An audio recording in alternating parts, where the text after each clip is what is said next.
오늘 우리에게 주신 말씀은 누가복음 1장 57절에서 80절까지 말씀인데, 우리 67절부터 80절까지 함께 교독하도록 하겠습니다. 제가 먼저 67절 읽습니다.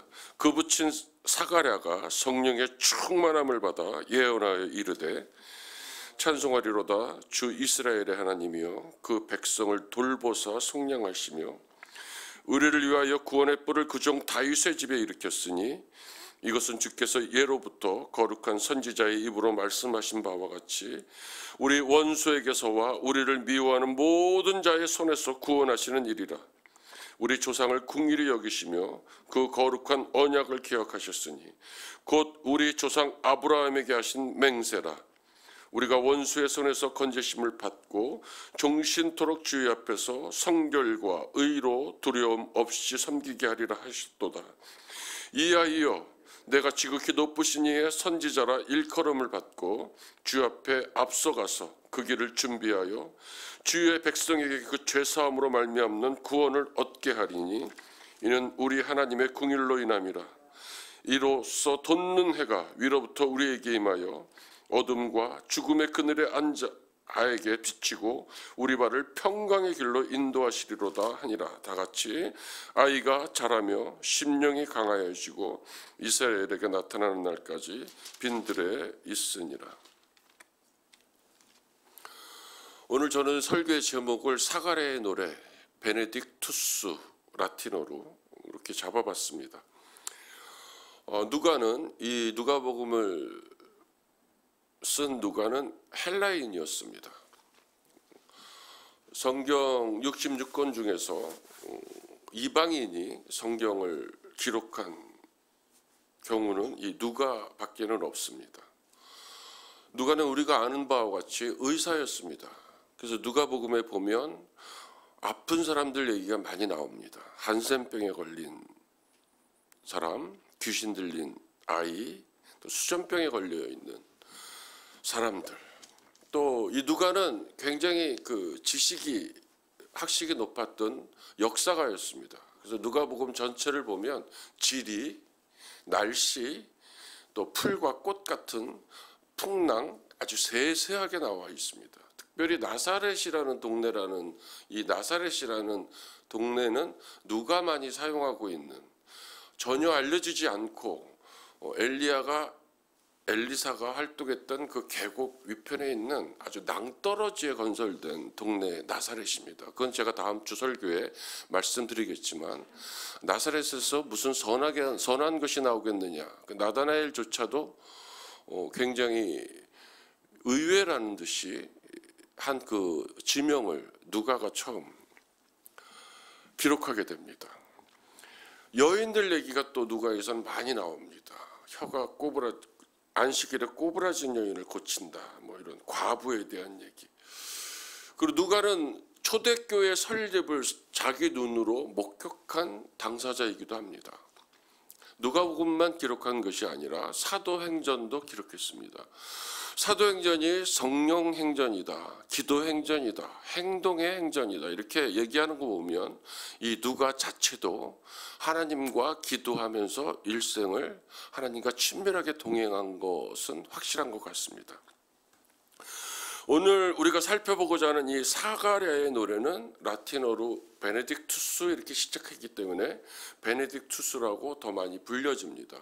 마리아의 노래가 마그니피카트, 그 다음에 시므온의 노래가 눔크 디미티스 이렇게 돼서 그림을 그리는 사람들이나 음악하는 사람들은 이 누가복음 1장을 가지고 굉장히 많은 작품들을 남기기도 합니다. 사가랴의 오늘 본문 68절에 있는 것처럼 이 베네딕투스라는 뜻은 찬송하리로다 또는 복된, 축복받은 이런 뜻을 갖고 있습니다.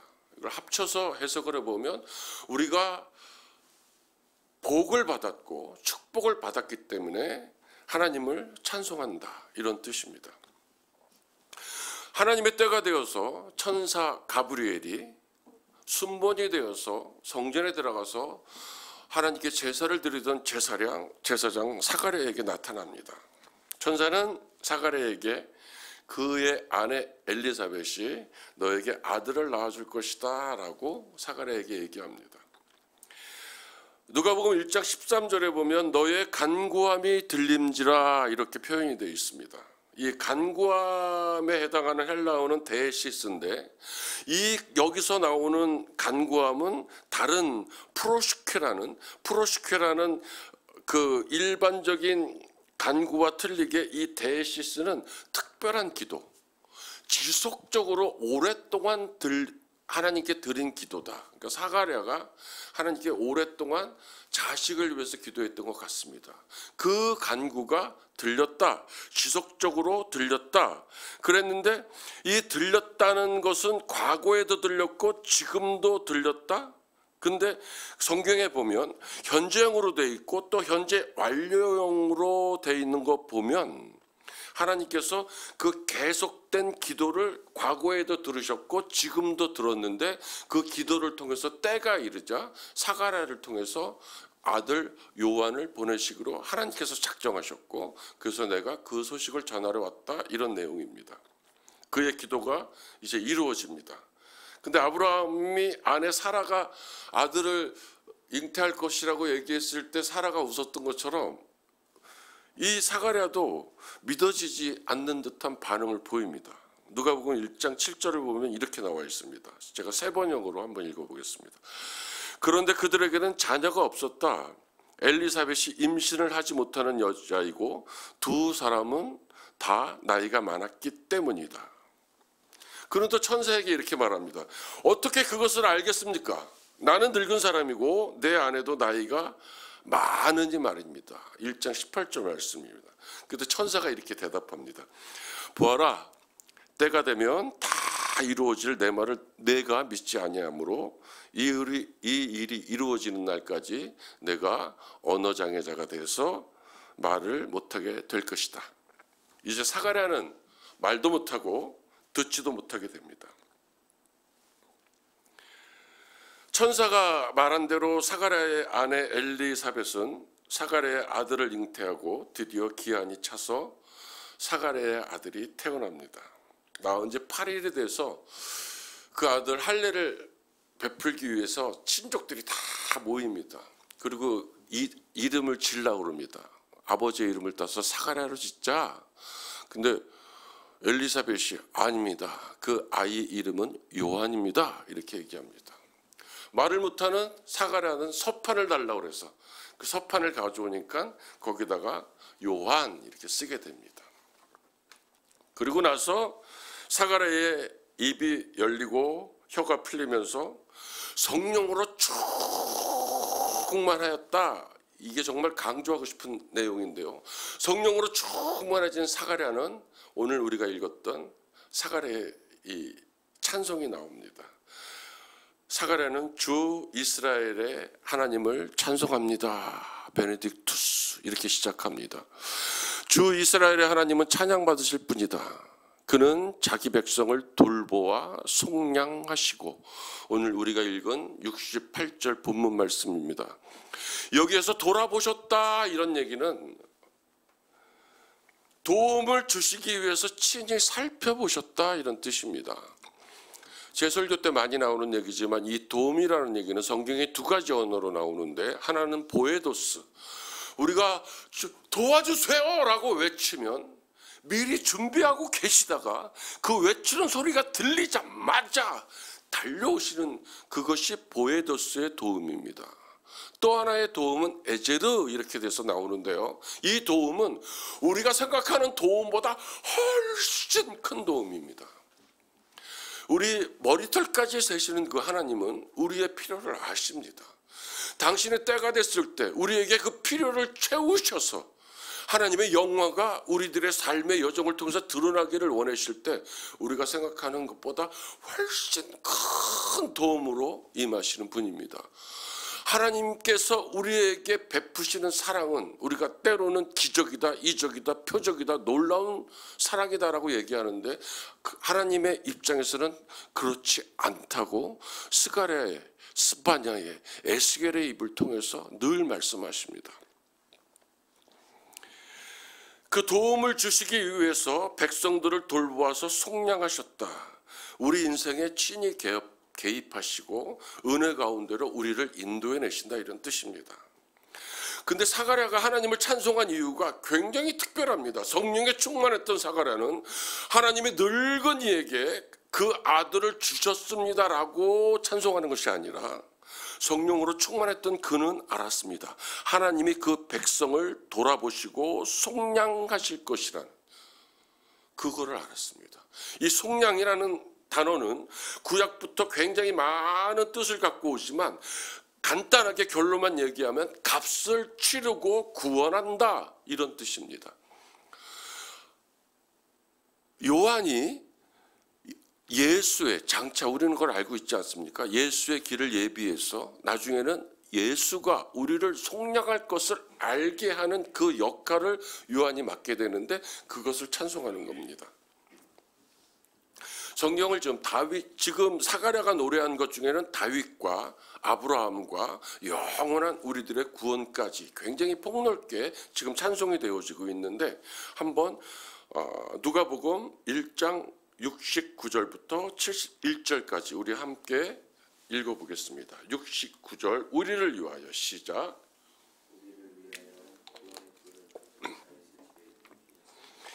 이것은 주께서 예로부터 거룩한 선지자의 입으로 말씀하신 바와 같이 우리의 원수에게서와 우리를 미워하는 모든 자의 손에서 구원하시는 일이라.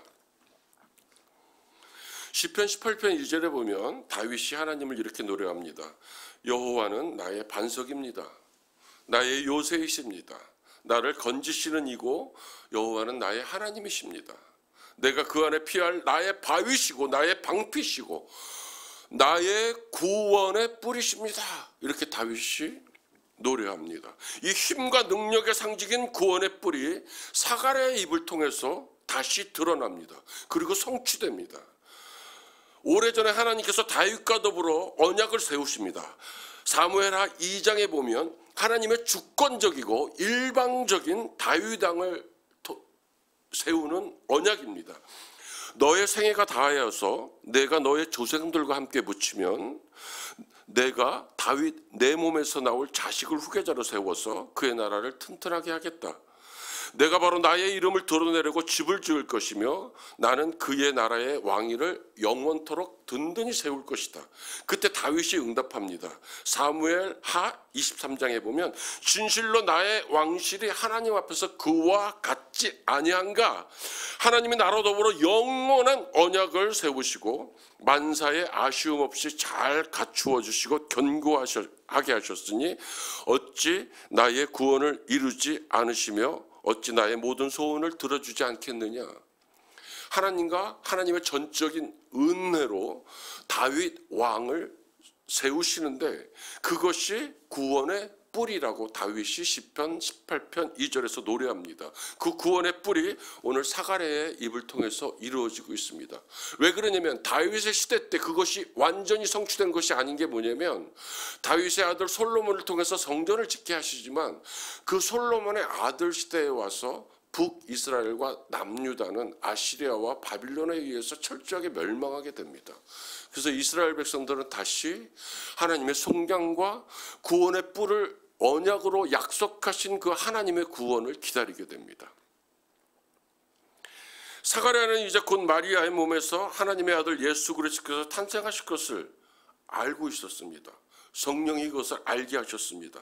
이제 사가랴는 그의 노래를 통해서 하나님이 다윗의 집에 일으키신 구원의 뿌리란 것이 바로 그 아들 예수 그리스도이심을 당신의 노래를 통해서 밝히고 있는 것입니다. 우리 72절, 73절 한번 다시 읽어보겠습니다. 72절 시작. 우리 조상을 긍휼히 여기시며 그 거룩한 언약을 기억하셨으니 곧 우리 조상 아브라함에게 하신 맹세라. 저도 하나님을 만난 기억이 있고 아까 무반주로 만왕의 왕 내 주께서 그 찬양을 했지만 중학교 2학년 때 저는 교회 나가서 주님을 만나기 시작합니다. 고등학교 3학년쯤 된 것 같아요. 눈이 오는 겨울에 이렇게 한적한 길을 산길을 올라가고 있었어요. 인천 만수동이라는 데서 오랫동안 이제 이렇게 소아마비를 가지고 살다 보니까 고3 때 제가 제 진로에 대해서 되게 고민을 많이 했던 것 같아요. 그 워커힐에 있는 정립회관이라는 장애자들을 학교에 보내고 취직을 알선하는 그런 단체도 제가 엄마 몰래 찾아도 가보고 과연 내 인생이 어떻게 될 것인가 생각하면서 그 밤에 산책을 나가는데 하늘에서 눈이 내리는데 그 가로등에 있을 때 눈이 막 내리는 거예요. 근데 내 입에서 음악을 그때까지 몰랐어요. 근데 내 입에서 이런 노래가 나오는 거예요. 사랑의 하나님 이 작은 마음에 당신의 사랑을 내려 주소서.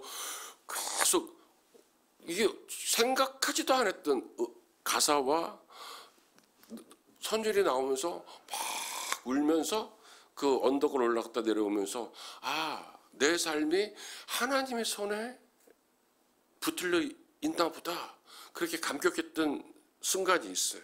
근데 하나님은 저한테만 찾아오시는 것이 아니라 당신의 백성들한테 찾아가시는데 아브라함한테도 찾아갔어요. 아브라함한테 찾아가서 이렇게 얘기합니다. 야, 너 여기 서봐. 내가 여기 서 있을 테니까.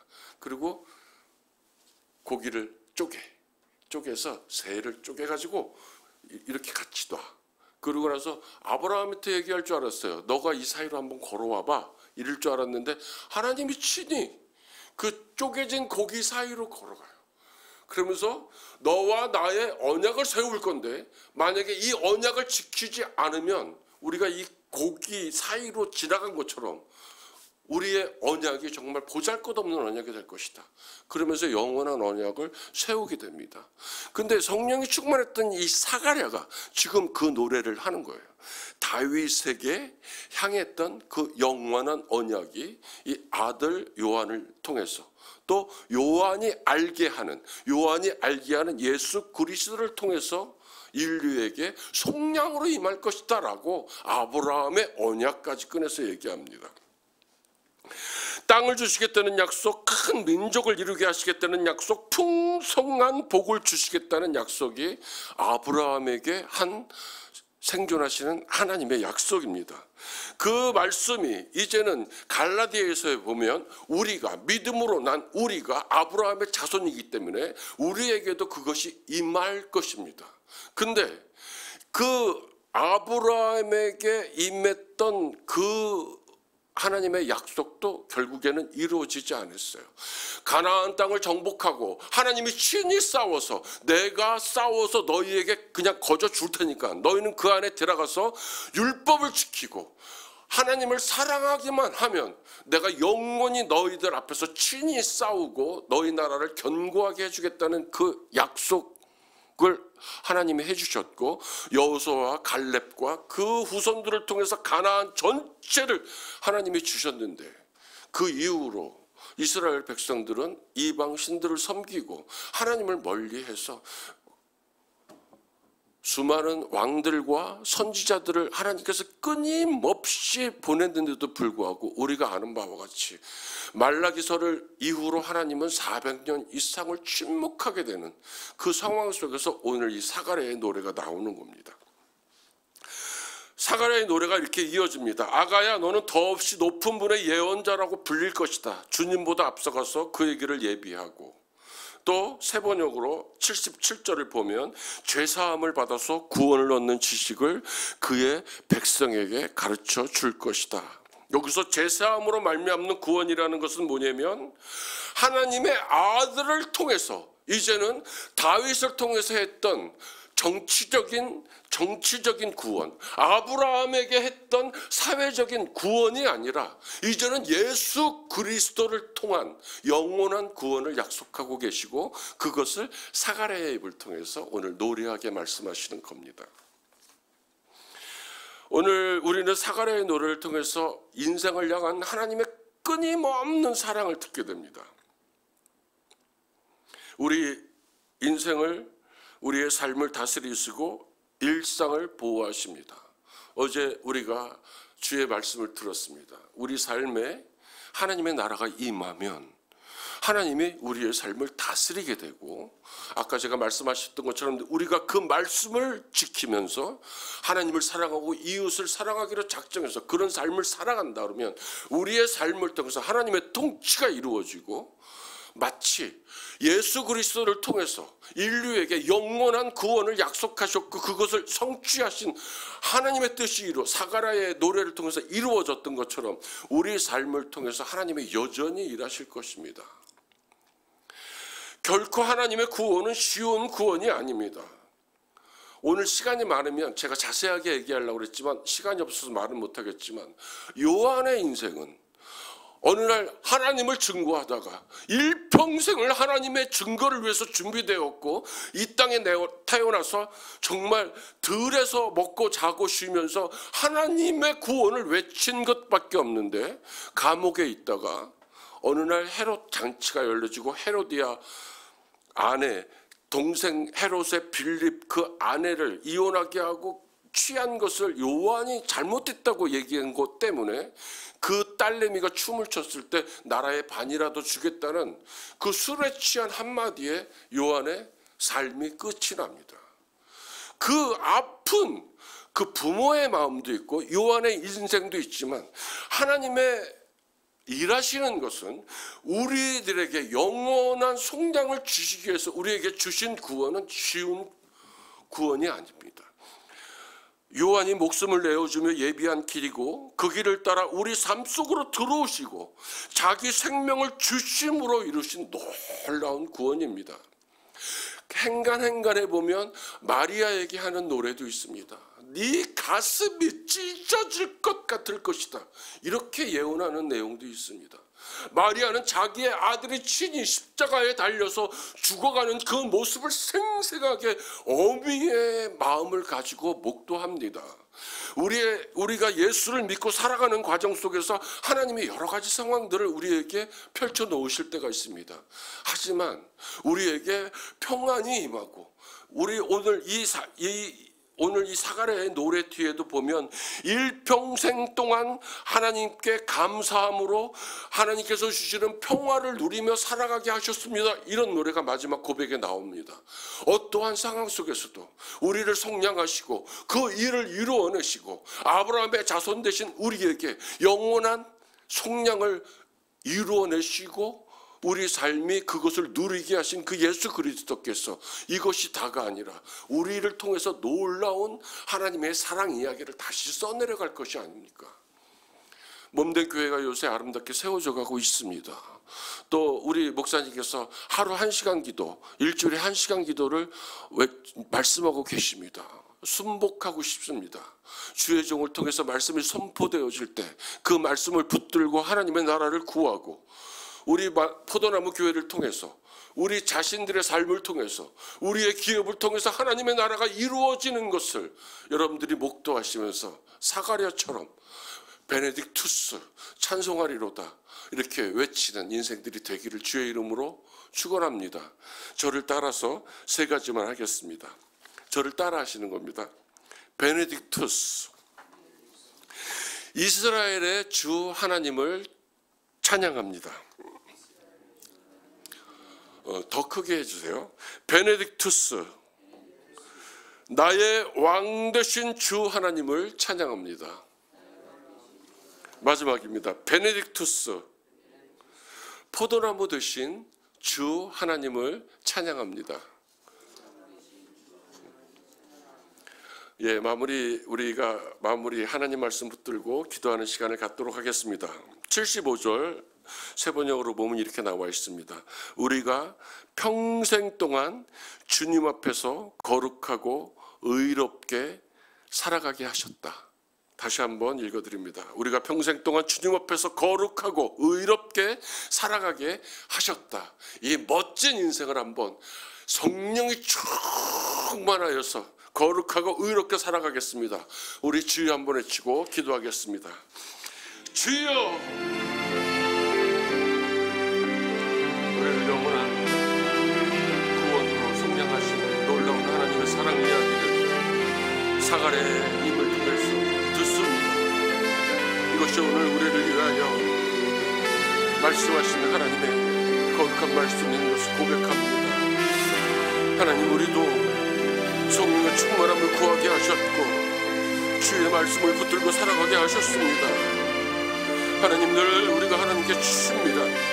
포도나무 되시고 왕 되신 하나님을 붙들고 동행하는 인생을 살게 하셔서 우리가 평생 살아갈 동안에 주님 앞에서 거룩하고 의롭게 살아갈 수 있도록 늘 성령이 우리를 도우시고 인도하여 주시옵소서. 우리들의 마음의 소원이 있어서 하나님의 말씀을 붙들고 기도할 때 그 기도를 들어 응답하시고 하나님의 나라를 구할 때에 우리의 삶을 통해서 그 나라가 이 땅에 임하고 하나님의 나라가 전파하기를 원해서 하나님의 말씀을 들고 나아갈 때 하나님의 우리를 통해서 하나님의 나라가 확장되고 몸된 교회가 흥황하였고 든든히 세워져가는